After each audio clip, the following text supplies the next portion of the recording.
Close your eyes for a moment and forget everything you think you know about Iran. Forget the news headlines. Forget the political tensions.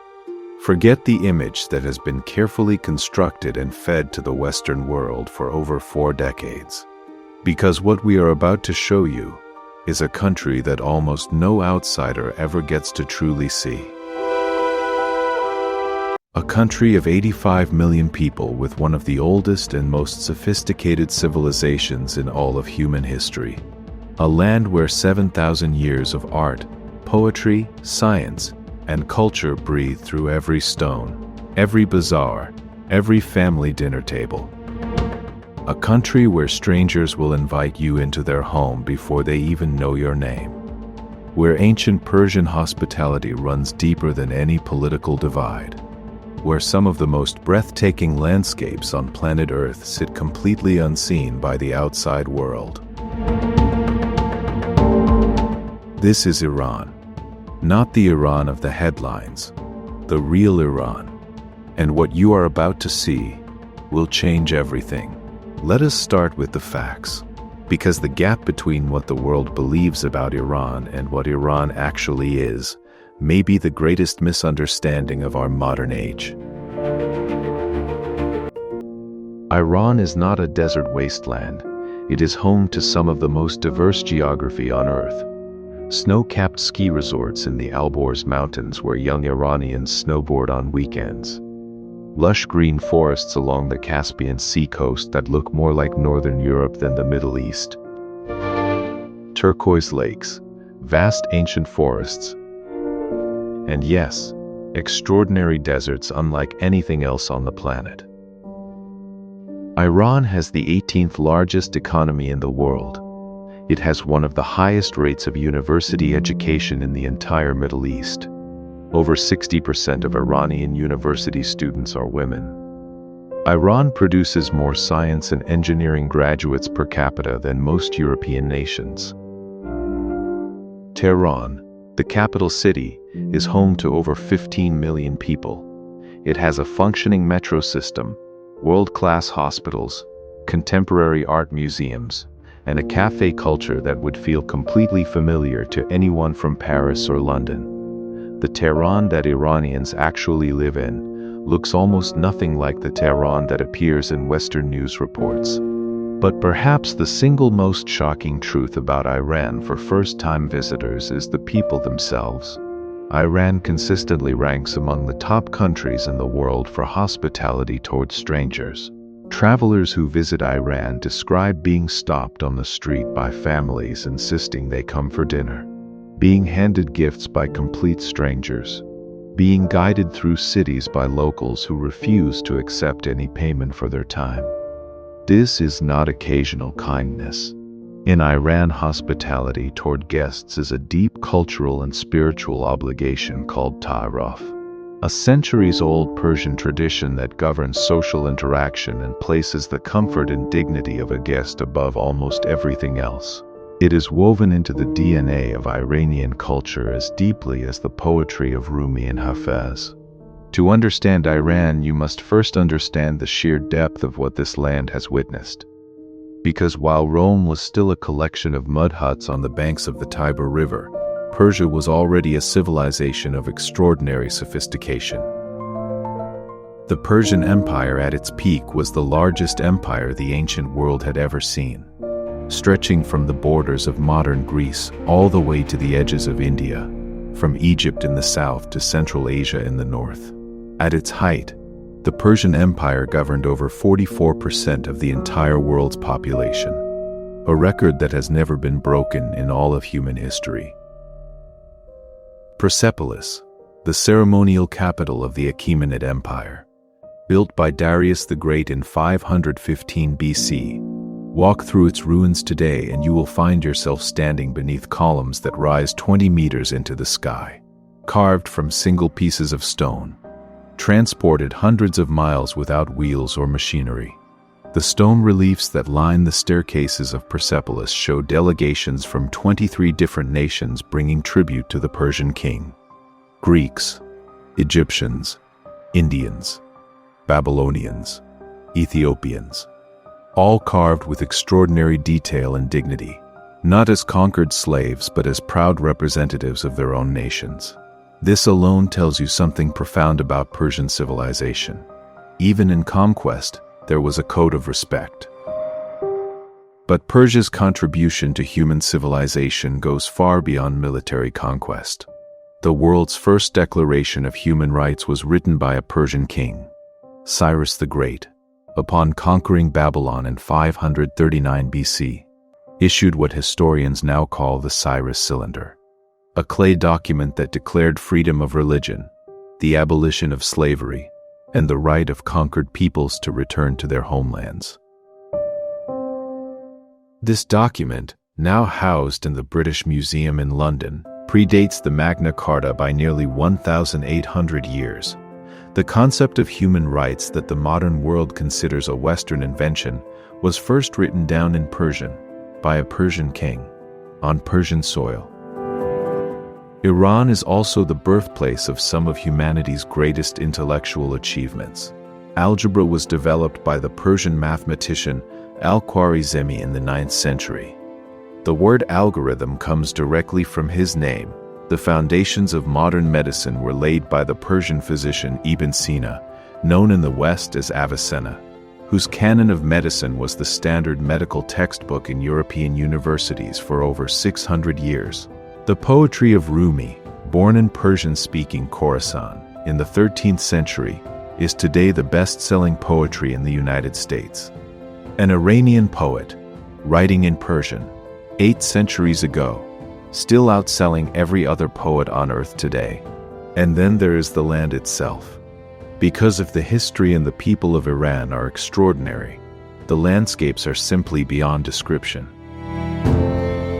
The Lut Desert in southeastern Iran is officially the hottest place on the surface of the Earth.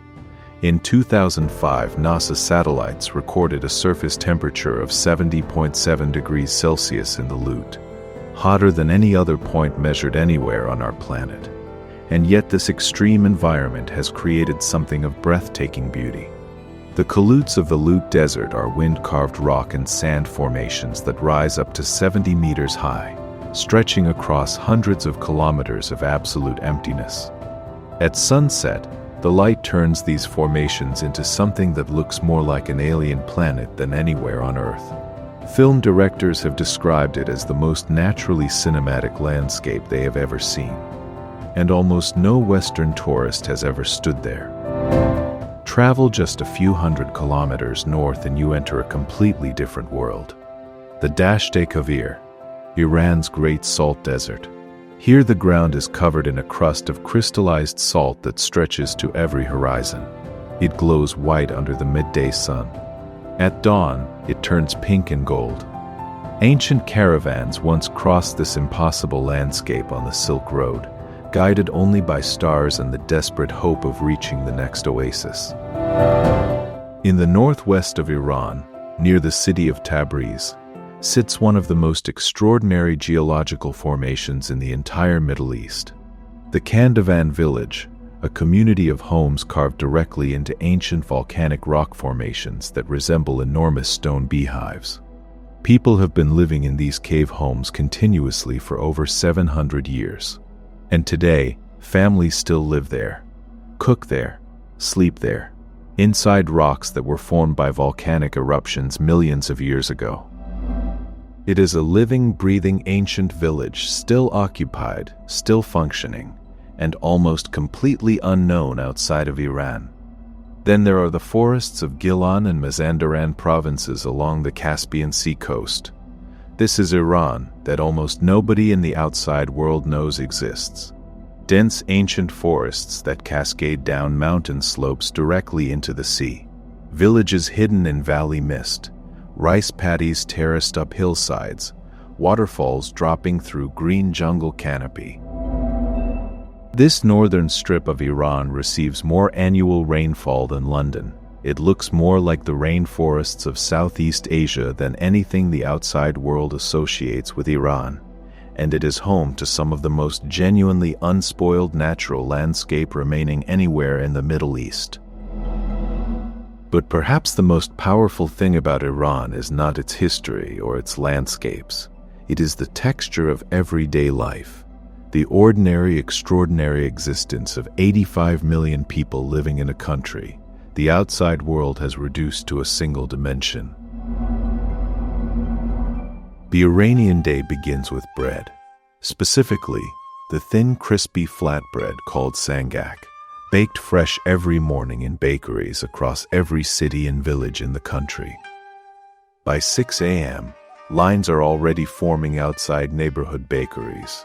Old men in slippers, mothers with children, young office workers on their way to work, all waiting for the same bread that Iranians have eaten for breakfast for thousands of years. Iranian cuisine is one of the great underappreciated food cultures of the world. Dishes like gourmet sabzi, a slow-cooked herb and lamb stew that takes 8 hours to prepare properly. Fesenjan, a rich pomegranate and walnut sauce, served over tender duck or chicken. Ash reshte, a thick herb noodle soup that has been eaten in Iran for over 1,000 years. And the rice. Iranian rice preparation is considered an art form in itself. The perfectly formed golden crust at the bottom of the pot, called tahdig, is so prized that family members will argue over who gets the largest piece. Iranian food is not fast food. It is not quick food. It is patient food. Hours of preparation, layers of flavor, recipes passed from grandmother to granddaughter across centuries without ever being written down. The Iranian bazaar is an experience that has no equivalent anywhere else in the world. The Grand Bazaar of Tehran is one of the largest covered markets on earth, stretching over 10 kilometers of interconnected covered passages, selling everything from saffron and dried rose petals to hand-woven Persian carpets, worth more than a luxury car. But the bazaar is not just a marketplace. It is the social and cultural heartbeat of Iranian life. It is where business is conducted, where marriages are arranged, where political opinions are quietly exchanged over glasses of tea, where the real temperature of Iranian society can be felt more accurately than in any newspaper or official statement. And then there is the Persian garden. The concept of the walled garden as paradise on earth originated in ancient Persia. The English word paradise itself comes directly from the Old Persian word paradisa, meaning a walled garden. Iranian gardens are architectural masterpieces, perfectly geometric, divided by water channels that flow from central fountains, rose bushes, fruit trees, the sound of water and birdsong inside walls that shut out the heat and noise of the world outside. To sit in a Persian garden on a warm afternoon with a glass of tea and a book of Hafez poetry is to understand something essential about what Iranian civilization has always valued most: beauty, contemplation, the art of simply being alive. For over 40 years, the image of Iran presented to the Western world has been constructed almost entirely from political conflict and crisis. Hostage situations, nuclear negotiations, protests, sanctions, the same photographs recycled through the same news cycles year after year. What that coverage almost never shows is the Iran that exists between the headlines. The Iran that 85 million people actually live in every single day.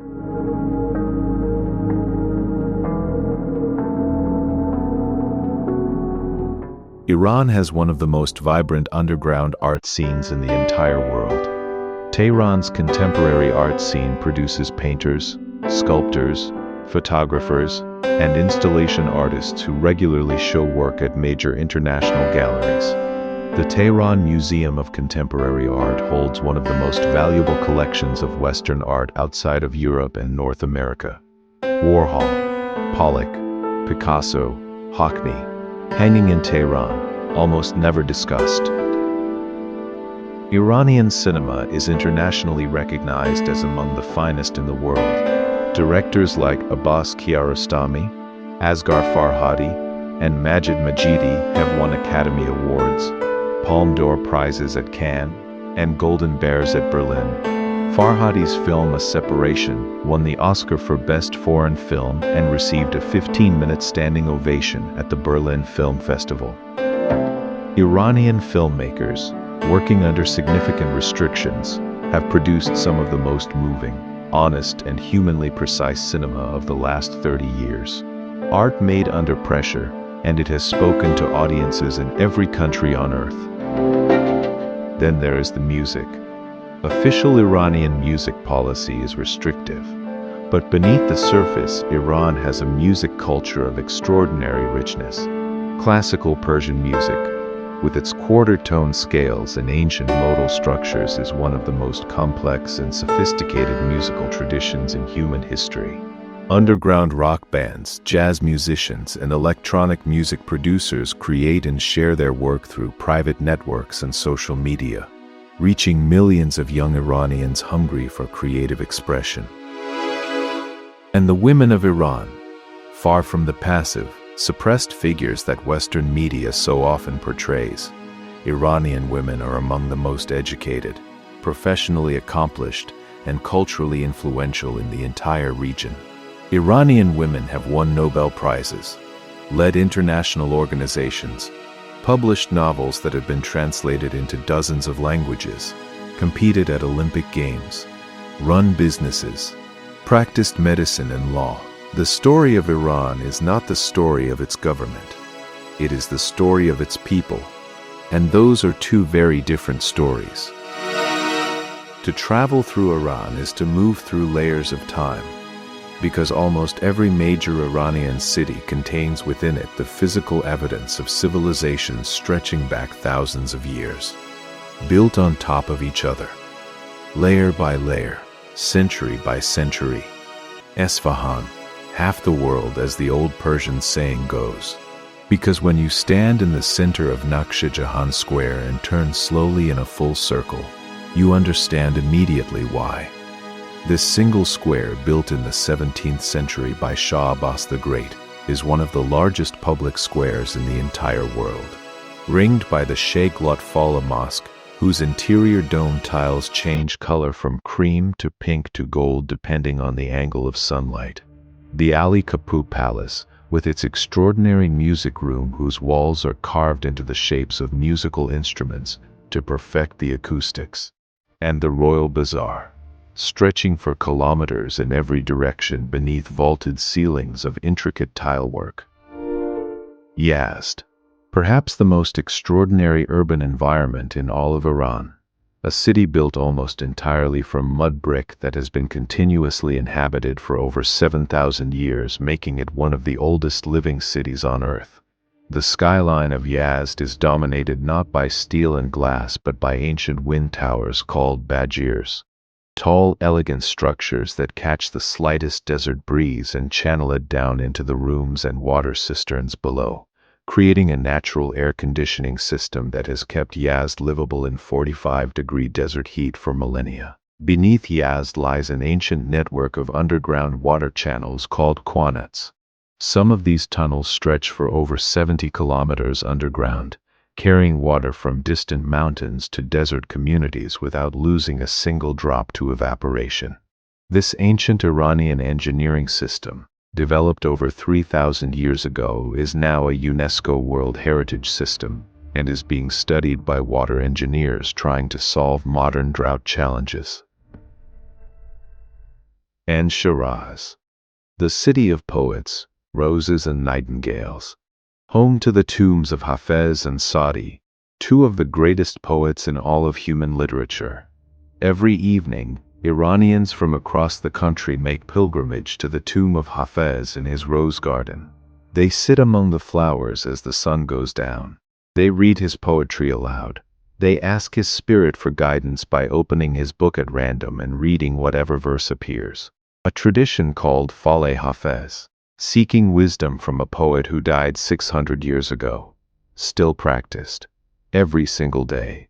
There is a word in Persian that has no direct translation in English. The word is naz. It describes a kind of playful, warm, loving coyness, a gentle game of affection between people who trust each other completely.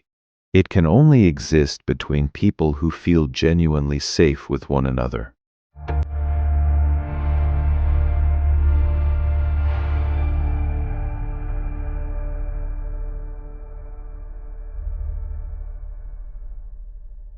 If this documentary showed you an Iran you had never seen before, hit subscribe so you never miss where we go next.